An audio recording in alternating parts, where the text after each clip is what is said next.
spend a day in Korea with me. My flight left at midnight in LA and we flew Air Premia. The only problem was that I didn't have Wi-Fi and the plane didn't have Wi-Fi. Like there wasn't even Wi-Fi I could buy because girl, I would have bought it, but it's fine. My friend let me borrow her YouTube Premium on the way there, so I downloaded a bunch of videos and our flight landed at 4 a.m. in Seoul. And look at my hair, girl, I needed a shower. So we headed over to the Spa on Air, which how to get there is you leave the airport, you get your baggage, and then you go down to the basement floor. So go past security and everything and go to the elevators, go down the basement floor, and then when you turn to the right, there is the Spa on Air. And it opens at 5, I'm pretty sure, and we got there around 5:30 and there's already quite a line, but we didn't have to wait that long. Here are all the prices, and we just got the 2-hour shower and bath, and we took one of the shuttle buses over to Seoul. And of course, the very first thing I saw after getting off the bus was an NCT Wish Mega Coffee ad, and girl, every time I saw it, trust me, I filmed it. To start my day off, I got Shion and Sakuya's drink, which is a jasmine tea with the cheese foam. And at this point, it's only 9 a.m. and if you know anything about Seoul, nothing is open until 11 or 12.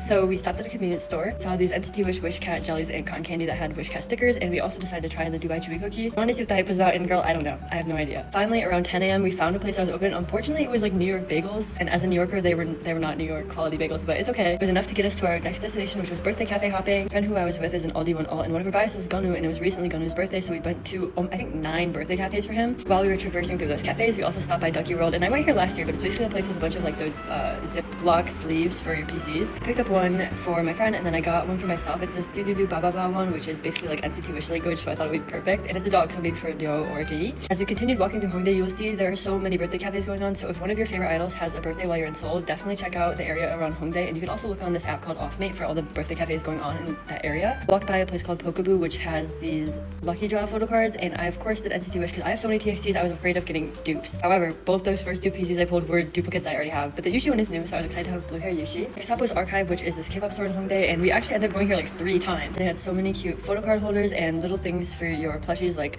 cases for, and then the outfits. And they also have a little photo card section, and I was surprised to see Wish Bakery merch. However, as you can see, it's a little bit overpriced, 80,000 won, so I'm just gonna wait for K-Place to get it. Did one more lucky draw, and I got Sakuya, so cute. Stumbled upon one of the BTS cafes by accident, and I was so glad we did because all the decoration here was so cute. BTS Arirang the City Seoul was going on, so everywhere you turn there was something BTS related. Walked by one of the first sightings of Subin's Covenant ads, face that deserves to be on billboards indeed. Then it was around 3 o'clock, so we were finally able to check into our hotel. We got everything set up for my Wish X Together week and all of our PCs, all of our plushies out. We headed over to Kwangya because my friend wanted to go to the SM trainee pop-up. If you're confused on how to get to Kwangya, when you get to Seoul Forest, you need to find exit 4 in the subway and then go down, and then you'll go into like this plaza area that has Kwangya there. And one of the final stops of the day was the TXT phone booth for their new album, The Seventh Year of Moment the Wind Briefly Stopped, or something like that. This was the day before the album came out, so they had a bunch of random phone booths around Seoul where you could listen to a snippet of the song and get a message from the members. So I picked up the phone and Bungyu was calling, and like I said, every time I walked by those Wish ads, I was filming it because I love them so much. Another thing about Seoul is that restaurants close a little bit early. By the time we decided to eat, a lot of things were closed, but we found this pasta place. And it was the Little Prince thing, which is so special to me because both TXT and NCT Wish have references to that specific quote, and that quote I love. The Little Prince I love. That was pretty much it for day 1. Bye!